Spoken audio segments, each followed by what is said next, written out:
Hi, everyone, and welcome to the new episode of Entrepreneurship Lab. This is Nevena Bajalac, your host, welcoming you once again. I'm very excited because today I have a special guest in the show. On the show, she's coming to us all the way from the United States, and her name is Inga Faye. Inga, welcome to the show.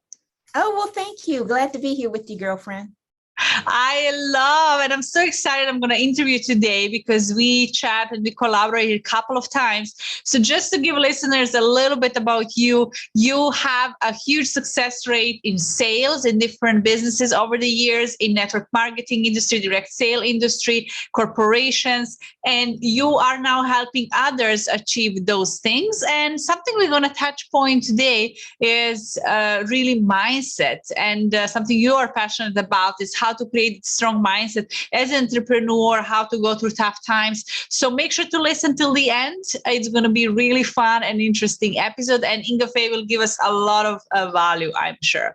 So Inga, tell us a little bit, this is just a brief introduction, but tell us a little bit more about your success. Tell us a little bit about all the work you've been done over the years, so listeners can know a little bit more about you. Sure. So my name is Inga Faye. I was a mechanical engineer. I say right before COVID, I got laid off. In that particular time, I had made a decision that I was going to actually pursue my entrepreneur dream at that point. I had always had aspirations of being an entrepreneur, but with that layoff, I really felt like that was my wake-up call for me to at least try it. And then if for whatever reason it didn't work out, I could just go back to being an engineer. But if I didn't try, I would never know. So that's what I actually did. And at that time, I was in a direct sales company and was really going to work to replace my income with that direct sales company. And as all of us know, in March 2020, COVID happened for everybody. Yeah. So that kind of change. I guess it really didn't change my direction, but it definitely changed the way that I did my business, because I was really working my business in person and local.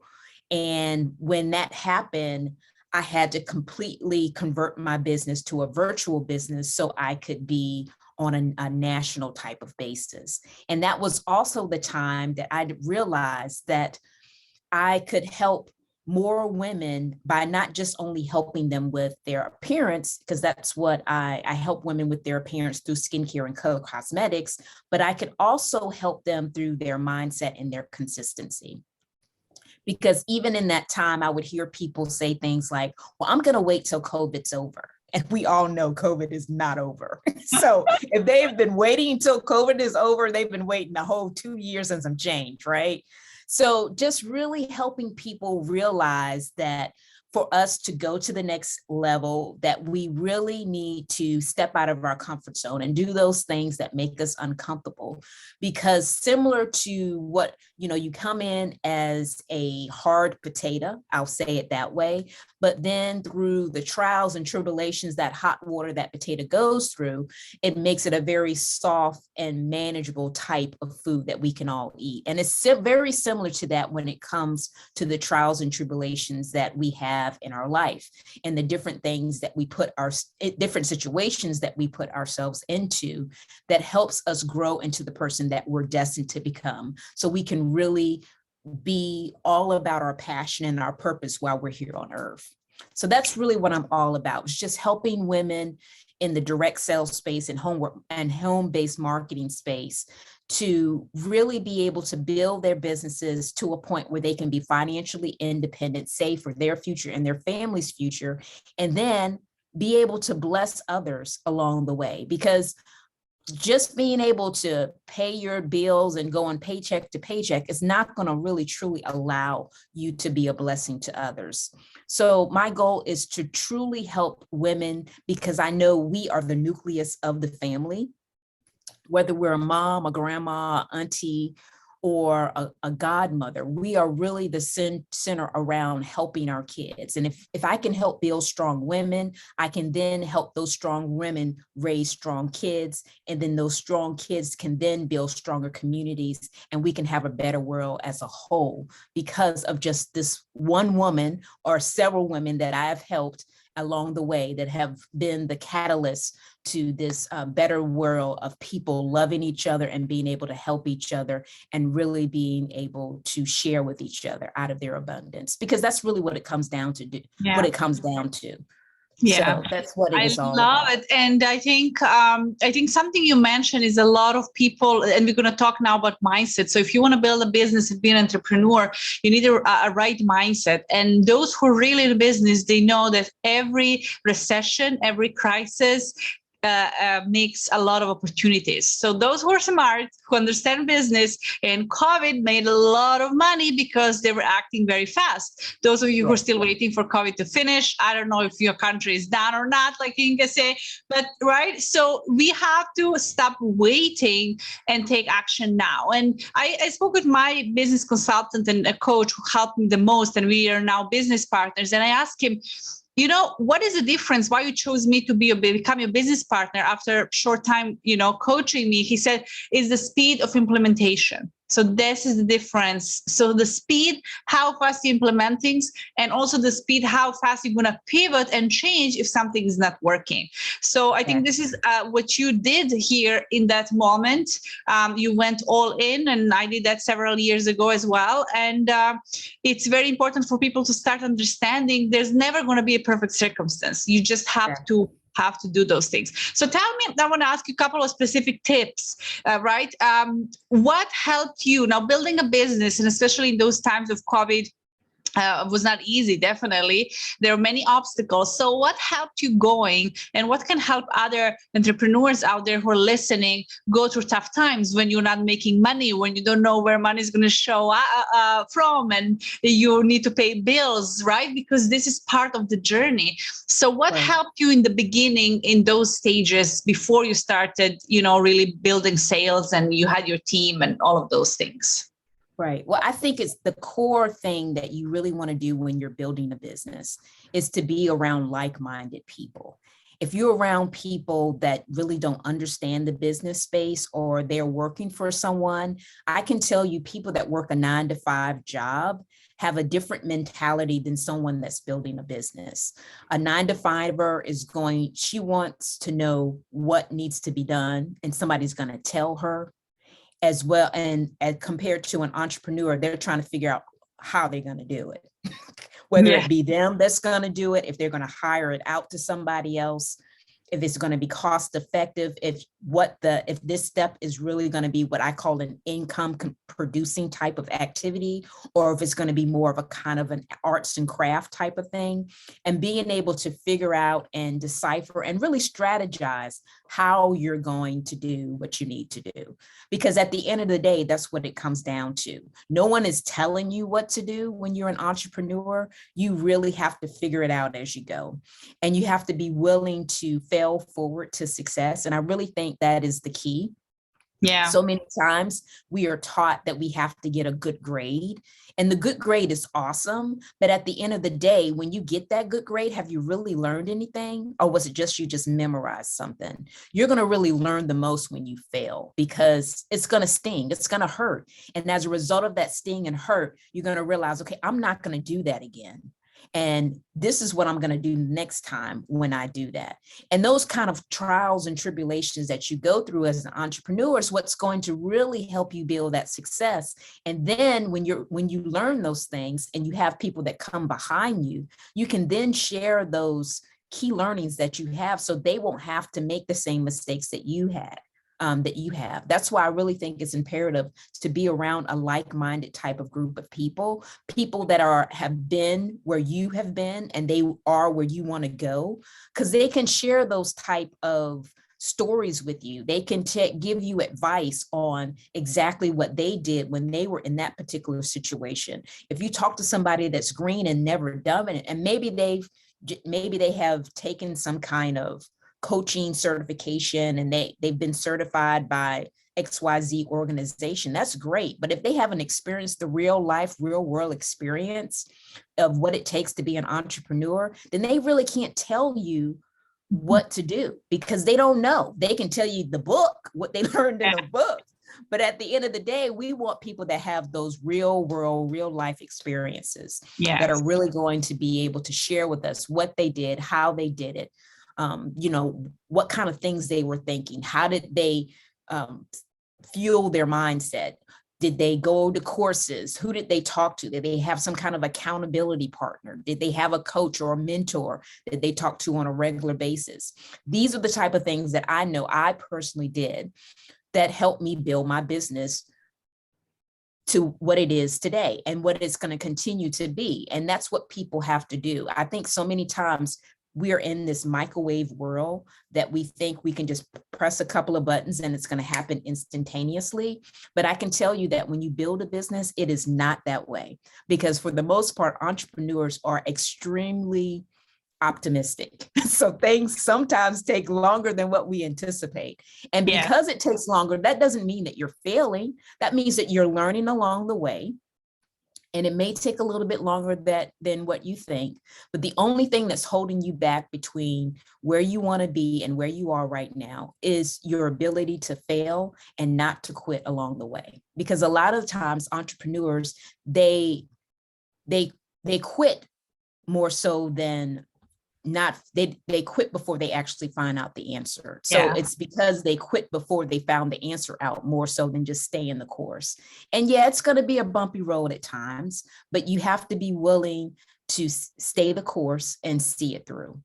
Yeah, you reminded me of a couple of things when I was 18 and I was passing a test, driving test, right? You have the actual test with questions. And there was something with first aid that I by mistake, I was practicing and one friend says as a joke, one answer, which was wrong.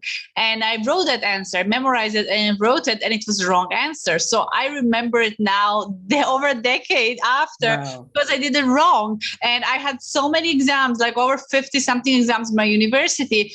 And I remember those questions that I failed, that they asked me that I didn't know answer. And then I learned, and I never forget it. So something you said about learning from your mistakes is so much more powerful, because you will memorize, you will learn a lot of things. But once you fail at something and then you learn the correct way, there is no way you will forget ever in your life. No. So I want to ask you, can you tell us some specific tips if somebody's struggling with their mindset?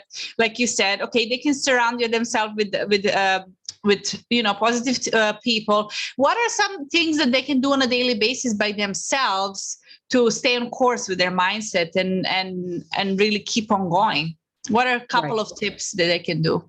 Well, I think one of the things that I have done is, and I don't know where people, this is, I'm going to give you my personal tips. Now, everybody may not agree with this, but these are my tips that I'm giving. But I know one thing that I have learned to do is to really listen to my inner voice. It's that whisper. I'm a Christian, so I refer to it as the Holy Spirit, but it's that inner voice that you get an inkling, maybe something like, I can give you a perfect example. I was in the process of looking for a video editor, and I felt in my spirit, it was like, Inga, don't just get one, you really need to get two. And I was just like, two? I mean, I don't know why I need two, but ironically, I did follow that voice. And then what happened was, after I hired two, I had one of my video editors tell me that they had internet issues. And as a result of that, they were not able to upload a video that I needed to get on my YouTube channel in time.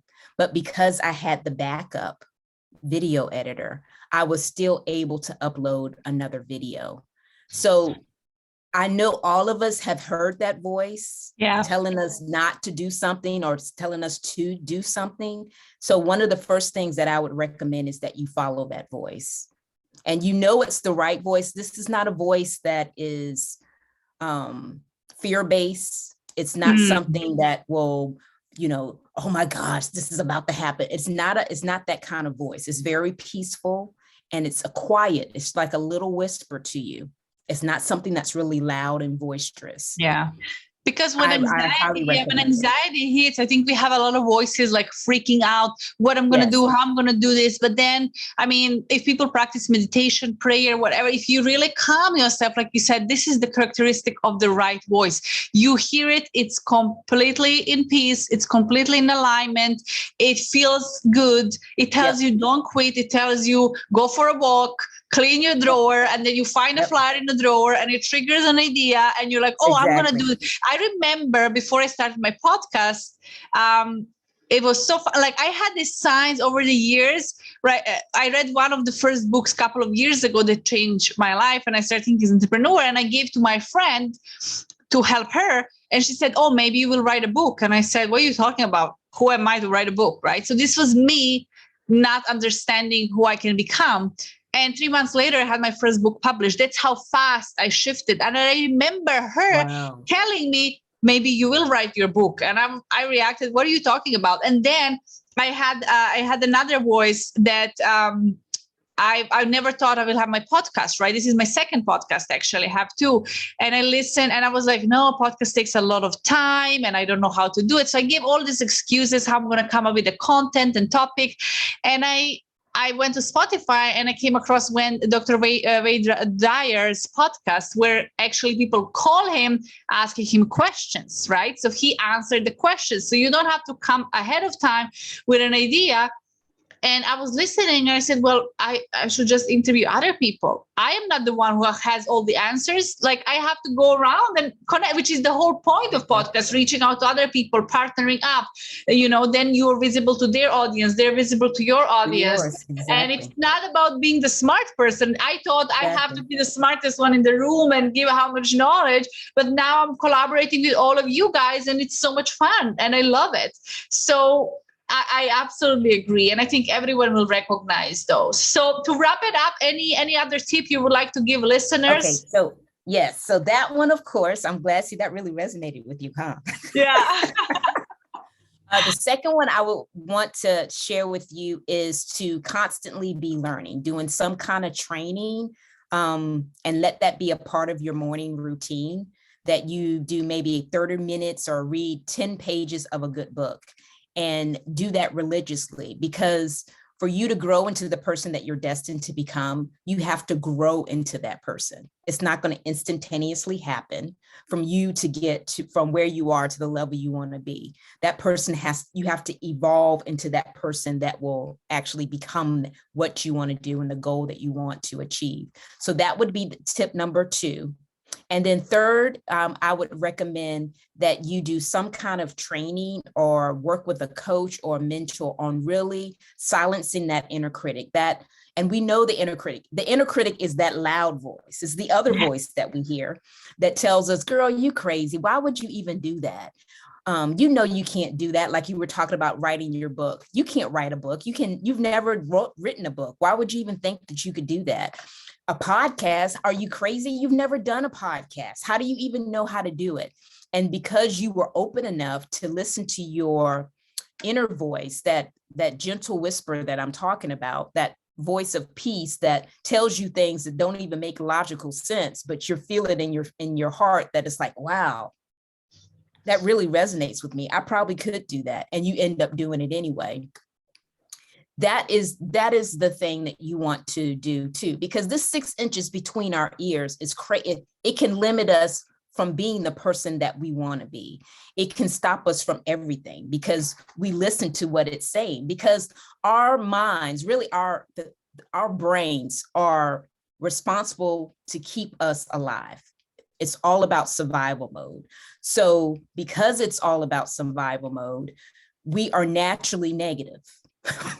Naturally, yes. Because we're trying to protect ourselves. And because we're trying to protect ourselves at all times, we have to reconfigure those brain waves of negativity to more of a positive sense. So how do you do that? You become parts of masterminds. You interact with people that know more than you. You're not the smartest person in the room, because if you are, you need to find another room. You're not growing if you're the smartest person in the room. Yeah. You're talking to coaches and mentors that are guiding you to build different neural pathways that are more of positivity instead of negativity. Granted, you'll still have that fight or flight type of mentality when it comes down to your overall survival. But when it comes to different things, you literally force yourself to do things that you wouldn't normally do because it is outside of your comfort zone. And because you have built this faith muscle that's given you confidence and trusting yourself, that even though it is out of your comfort zone, you know, you did XYZ before, you did that last week. So why couldn't you do ABC this week? Yeah. Because you've already proven to yourself, well, I know if I try this, it may be a little bit hard, but I will figure it out. And that's really what it comes down to. Oh, I love it. Yeah. Yeah, thank you. This is so helpful, and I'm sure it's going to help many entrepreneurs listening. So can you just tell us for the end of the episode, how can people connect with you? What's the best way to reach and where they can find you? Yes. So I am on several social media platforms. I am on LinkedIn as well as YouTube. So I will make sure that I give her my handle so you guys can connect with me on those two platforms. In addition to that, you can always connect with me via my website at prosperitysculpt.com. I offer 5-day boot camps for network marketers, home-based business owners, and affiliate marketers and direct sellers that will help them with working on your mindset to silence that inner critic that we were just talking about. Because at the end of the day, I'm going to help you get more yes. And more yes is definitely more trips to the bank, because the more yeses that you have, the more trips you'll be able to have to the bank. But we got to silence that inner critic that's holding you back from doing the things that are going to help you be successful because they're out of your comfort zone. So that's how you can connect with me. So everyone who are listening, make sure to click the link in the description of this episode and connect with Inga. Thank you so much for listening. Please do not forget to subscribe, like this episode, download it, and share it with one person, only one person that you know that can benefit from this. And that's how we grow and help each other. Thank you, Inga, once again. Thank you, everyone, for listening, and I will see you in the next episode.